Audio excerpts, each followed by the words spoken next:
What's going on, people? I want to show you guys this video. It was posted on Facebook back in January 25th, 2020.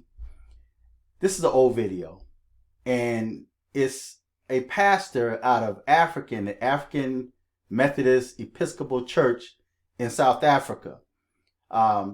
This is a preacher that was preaching, and right after he finished preaching, he collapsed and gave up the ghost. Now, I spoke on this in a prior video. I know of about two pastors that this happened to. One preacher was named Reverend McRae, and the other one was Elder Matthews. Two great people, man. I love these two dudes, man. Reverend McRae, he was a good friend of the family's, but he wasn't really, in my opinion, that good of a preacher. He was the type of preacher that will put you to sleep. Reverend Matthews, that's a different caliber. This man was able to see right through you. I mean, this man was remarkable, man, in the ministry. But Reverend McRae, before he died, he preached like he never preached before. He had people on their feet. People were like shouting. They were falling out. Same thing with Reverend Matthews.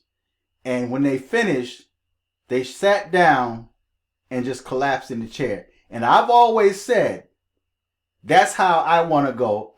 In my own opinion, I think that is such a great and high honor to give up the ghost. I'm going to say give up the ghost instead of dying. But it's a great honor and blessing to be working for the Lord, be preaching. And while you're high in the spirit, you sit down and you give up the ghost. I've always said that if I go, that's how I want to go. When my time expires on earth, I want to go just like these preachers did. I think that is such a high honor. And that's such a great blessing. That's my opinion on this, okay? There's people that may think different. But in my humble opinion, these men died doing what they love doing the most, and that's preaching the gospel. But I'm going to let you watch this video. It's about 1 minute and 42 seconds. Check this out, and I want you guys to tell me, what are your thoughts on this? Give me your opinion on this. And I'm sure different people have different opinions. You know, some people may think that these men did something wrong and this is the Most High punishing them. I don't see it like that. I see this as a huge honor and blessing. But check out this preacher and listen. And you can't really understand him because, you know, he's African, he's got an accent. So, but check it out.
Now, I'm sure a lot of those people thought at first, they probably thought he was slain in the spirit until they got up and went and attended to him. Another thing I want to note too is Africans got this from Black Americans. Black American style of preaching came out of slavery, out of captivity. And I just find it quite interesting that you have Africans in the continent. A lot of their services are like the so-called Black Americans. I found that to be quite interesting. That type of preaching comes from here in America, out of slavery. So, but what do you guys think on this preacher just after he finished preaching, he just sat down and just gave up the ghost? I just think that's such a great honor, man. So what do you think about that? Feedback, tell me what you think. Till next time. I'm fearless.